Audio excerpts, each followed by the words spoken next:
Hey everybody, welcome back to the channel. We are in Sequoia National Park and we are about to check out the autolog, so stick around. You're gonna like this one.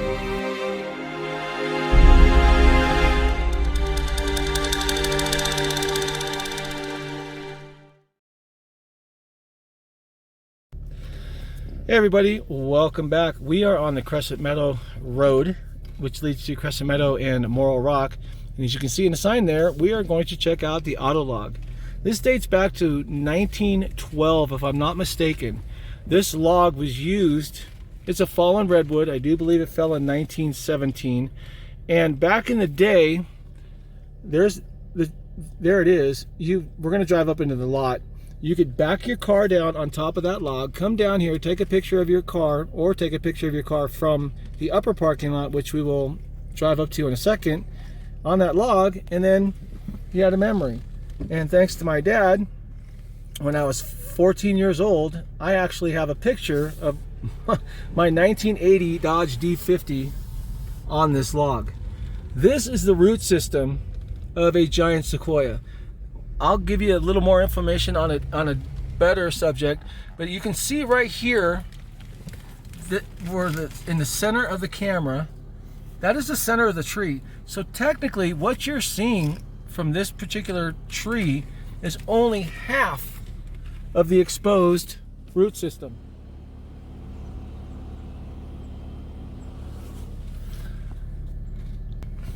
The other half is still underground.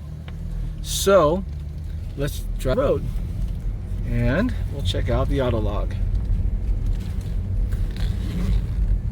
Now you can't park on it anymore. I believe it was about 15 years ago that they finally closed this off because it started to rot out. And unfortunately, you know, you live and learn a little bit with these parks. But I'm gonna pause this real quick. I'm gonna get my my boys out of the car. What's up, Jake? Howdy, howdy. Wyatt, my son Philip, let me rephrase that, and my son Jake, and our extended family member, Wild Wyatt, and we're gonna go check out the autolog. So hang tight, I'll be right back. All right, so we are at the autolog. This was kind of cool. So let me explain how this works. I got my boys out here too, so sharing something that my dad shared with me a long time ago. Let me turn the camera around. All right, so these are my boys. This is the autolog. So what you would do is you would come into this parking lot. You would come around just on the other side of the charger, and you can see it's been notched out. You were required to back your car up onto this. And there's a reason for that, and I'll explain it in a second. You would back down this log all the way to here. You can see they made a little notch out for your bumper. And if you had a truck or something with a hitch on it and you weren't paying attention, back in the 80s, people would actually help you out and they would bounce your vehicle up and down until you could free yourself. As you can see the base of this tree, I've got my three boys, Philip, Wyatt, Jake, say hi. Hello. Okay, so there's three of them out there and you can see the base of the tree compared to them. They look like ants on the bottom of that thing. So I'm about probably 30 feet away from them, 40 feet away from them, and I actually paced this tree in another video I did, and I think I went 165 feet. It may have been a little longer. I was guessing my stride at about 2.5 feet. It's probably about 2 feet. So, but anyway, so the one thing about this is if you got stuck, if this was wet, it was like driving on ice. So yeah, you had to be very careful. Unfortunately, over the years, in the weight of the vehicles and the very heavy winters that they have up here, which can, at some points, they can get snow in this part of the Sierra that's 12 to 15 feet deep. You can see where they've actually tried to put asphalt down to try to make this last as long as possible, but you know, putting 4,000-pound vehicles on this thing obviously didn't work that long. But if you look up in some of the older history of this tree, this was carved out in, I believe, 1912 or 1918. So a lot of people had a lot of cars on this fallen redwood. And so here we go. The autolog. The base diameter is 21 feet. That's across. So the actual diameter of the tree is probably, I'm not sure how much of the math is, but it's probably about 45 feet, 50 feet to walk around it. It fell in 1917. Since then, many types of vehicles have been photographed on this unusual log driveway. So here's the tip of the tree, and it looks like we got a little chipmunk or squirrel up. It looked like a squirrel, had a tail, longer tail. But this is the autolog, and it is again a giant sequoia. I'm assuming it was probably about as big as this one. Well, maybe not quite so tall, but you get the gist of it. So again, just another one of those little things in Sequoia National Park that you can do on a day trip. Bring your family out, enjoy it. It's absolutely beautiful up here. When we came up through Three Rivers via Visalia, it was 104 degrees in Three Rivers. We're in the park.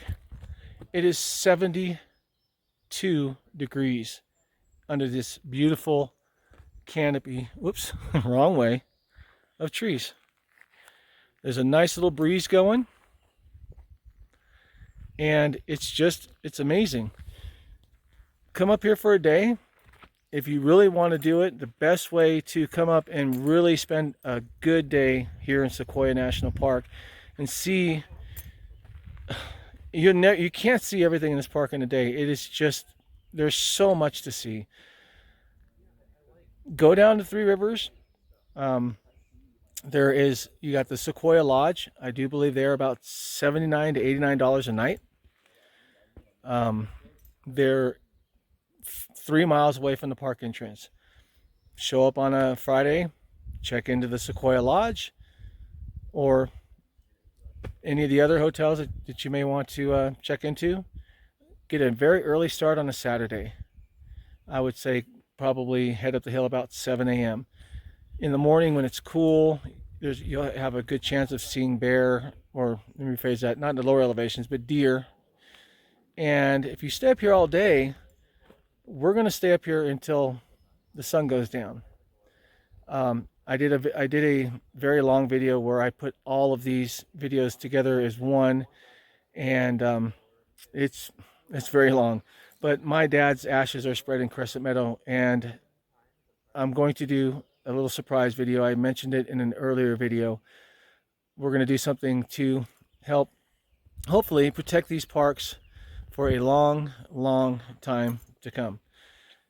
So with that being said, when you're in these parks, like my video ends always in some of my rideshare videos, be safe, be professional, keep it real. Drive slow. Take a look. There, if you're just driving up the road, you're going to miss so much. And if you pack it in, pack it out. Stay on marked trails.